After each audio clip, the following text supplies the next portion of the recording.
Let's invite Honorable Professor Dr. Rakesh Khurana, sir, Advisor, MERI Group of Institution, to kindly sum up today's session. Sir is a Pro-Vice Chancellor of IGNOU and the founding director of the Electronic Media Production Center at IGNOU. He is also the founder and chairman of Knowledge Network India Limited, a pioneer e-learning company established in 2000. Additionally, Dr. Khurana has served on boards and as chairman of academic council at various esteemed institutions, including MERI. Please join me in extending a warm welcome to sir.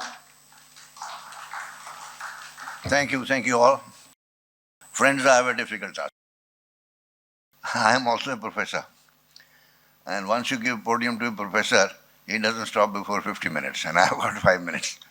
There are 9 speakers, so I am asking you to indulge in 1 minute per speaker and 1 minute for myself. So that's about 10 minutes. Summing up of relationship with 3 very important countries, and very important in Asia, very important for India, where our achievements have been so-so. We have number of reasons, excuses, but look at the reality of it. Look at China itself. Sudarshan has done a good job of updating the numbers here. About $100 billion trade deficit, which means whatever the government is saying, whatever the policymakers are saying, whatever we say on the podiums, whatever we say in our classrooms, doesn't matter in front of the traders. They anyway jolly well go and buy Chinese goods. And to that extent. And what is that extent? All these numbers are relative. We were about the same GDP 2000 or 1998. What is their GDP now and what is our GDP? The growth rate earlier in the century was higher. Then it has reduced. And ours was lower earlier and now it has increased. So this is therefore a cycle. You can look at Japan cycle also, you can look at Korea cycle. And if you readjust the numbers by 15 years, 10 years, 5 years, you will come to the similar kind of projection for India because the base has been formed of technology, of manpower and so on and so forth. So the remittances are about $120 billion. And these 3 countries have trade deficit with us of $125 billion. So our remittances go to them, actually. All those boys and girls are working for them. Well, whom do we have to blame? Okay, can you just put up the slide? So in some sense, I will try to summarize what has been said, not referring to Ambassador Sharma or Professor Badrul or our friend Professor Zaher. I will just go over. Okay, so let's look at political, economic, technological angles to it. Our political thing, can you take it back to political, just half a minute? We have a long-standing border dispute. This was also engineered against us, by the way. And recent tensions were also there, but we will look at the positive side. With our special representatives meeting each other, there is a ray of hope that the relationships will improve. If you just go by a managerial approach, India has a lot to gain if our relationship with China is good. We cannot compete with their on the border $1 trillion worth of infrastructure, aircrafts which they manufacture themselves, tanks with them. No, we can't compete actually. So we have to realize that. Therefore, friendship, peace is the best strategic alternative also. Next, please. Economic, bilateral trade, this is up to 2020, but if you look at the 24 figure, both countries are famous, I'm not saying infamous, for hiding the data or massaging the data. So whatever it is, you get the trends. So about 100 million plus is the trade deficit with them. And this is the largest trade deficit we have with anybody, more than USA also. It is not the largest for China, it is for them, it is US. And yesterday I was surprised when I was looking at the number that the trade deficit has gone beyond $1 trillion now, beyond $1 trillion, which is the GDP size of 100 odd countries. And then of course, President Trump is trying to blame Chinese for it, so are his think tanks, that it is their fault that the trade deficit is high. People buy. Tell them not to buy. Next, please. So we have to manage, we know that pharmaceutical, they are doing the active materials, we are packaging it and all that, and then selling it because some countries won't buy from China. People contacts, according to me, have been very limited. They were much better till the 60s, till the war, 62. And after that, this declined. And then the people don't come to know each other. We don't even get Chinese newspapers here. There are a handful of people, out of which half of them are sitting here, who can even read Chinese or Mandarin or understand the newspaper or analysis of it. Therefore, we are actually devoid of any relevant information. So what we read, whatever is in the US media or whatever the US think tanks are saying. So yesterday they were talking against Putin and against the Putin and Chinese affiliation, which was for them the worst thing which would have happened. They've already changed their tune. Now Putin is all right. Then Putin will be friend. North Korea is the same issue. Chaliye next. Government to government, yes, now regular high-level visits have started, which is a good thing. Mechanisms like the special representative talk on the border issue and the strategic economic dialogue have also started. And there is no doubt that if we do the analysis properly, the market research properly, or trader-to-trader contacts are there.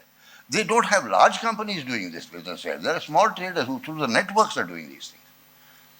And here, people bring it by the, not carton, but what do we call it? I will just remember the name.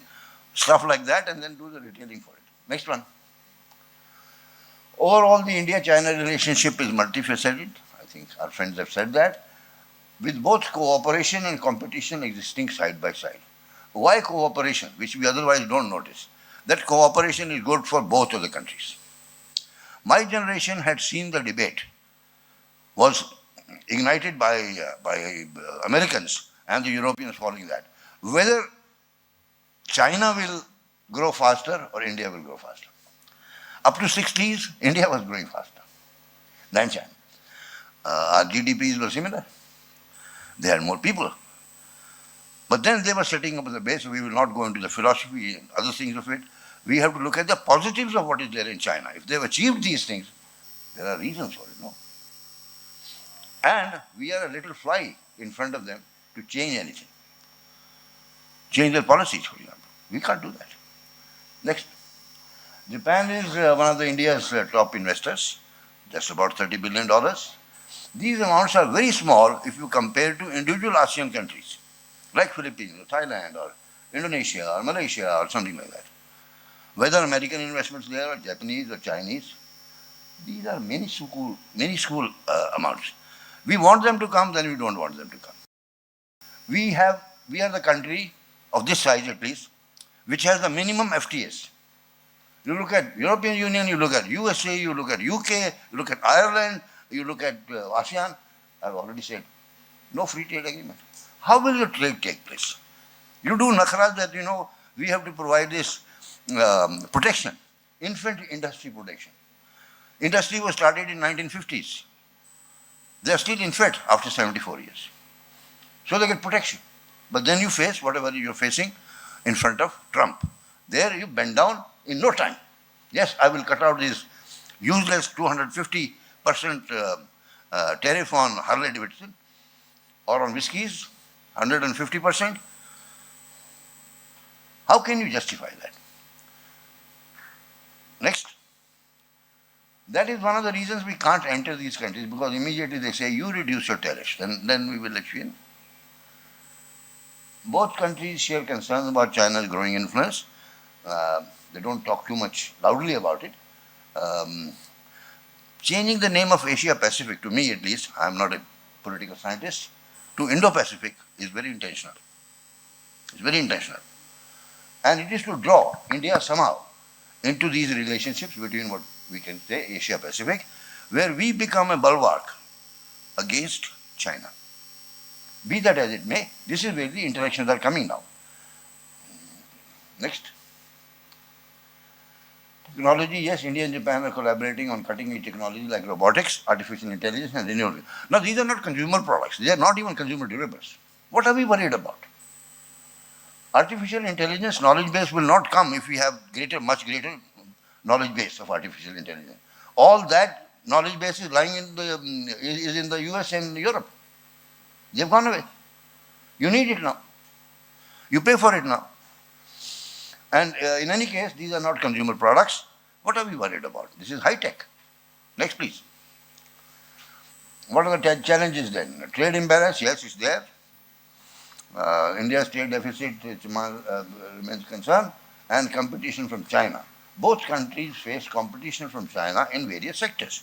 Now we come in between because we are not on the same technology spectrum, nor do we have spare capital. Both of them have spare capital. Both of them had decades of trade surpluses, and those monies are lying. China gets, I just mentioned it, $1 trillion per year trade surplus. They have to use it somewhere. They're using it in BRI.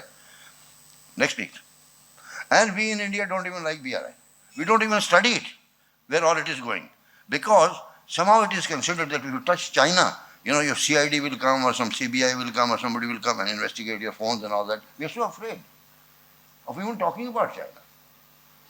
And we should realize that they have achieved a lot. There must be reasons. We should analyze as professionals, as management guys.